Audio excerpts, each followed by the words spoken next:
Hey pilots, Craig Gamble with Paraglider Service USA. Today we're going to go over how we melt threads after we sew our end loops, as well as the ends of the paraglider lines. This is my station for measuring out my end loops and melting the threads and the ends of the lines. And there's one thing you don't see here. It's a cigarette lighter. Big no-no. Never use a flame when you're doing these things. Can easily damage the strength of the dynamic core. You don't need that much heat to deteriorate the strength there. I mean, even before this thing, these melt easily, the white dynamic cores,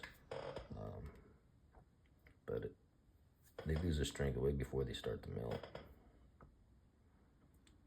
So steer away from using a lighter, and even the battery operated thread burners. So this battery operated thread burner, you have to install batteries in it. And its element, and watch this, look closely here, gets red hot. Way too much heat for Dyneema. I will only use this to melt the ends of the lines. And even then, it's going to be for just a second, because this will burst, the polyester sheath will burst into flames. And then that flame will compromise the strength of the dynamic core. It's not so critical when you're sealing the end of a line. But as you notice here, if you're sealing, what we'll do here is one line will end right at the end of the sewing here, and if you're melting that in to taper it to the standing part of the line, doing that with one of these thread burners will compromise the strength of the dynamic core in the standing part of the line. So steer away from these.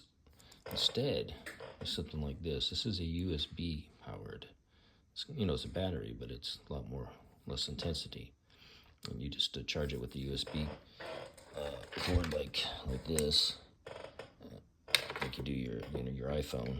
And its element. Watch this. When I turn it on here, look at the element. It doesn't ever get red hot. I mean, it'll smoke a little bit. That's the smoke is from some residue, polyester sheath residue. But it doesn't get red hot.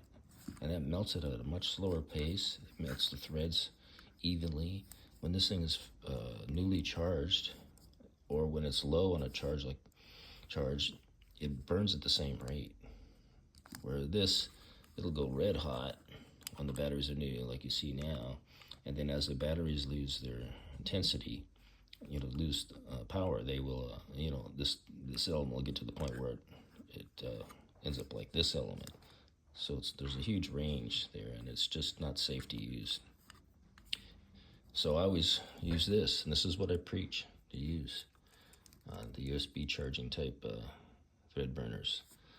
A lot more safer to use. I had a buddy who did some line measuring on a glider that he was going to trim to just yesterday, and he was breaking the end loops right at this point here, just under 5 kilograms of tension to measure him.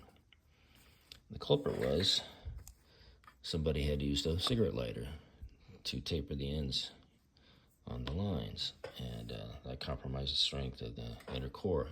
Without even damaging the sheath, it could still damage the strength of the dynamic core. So keep that in mind.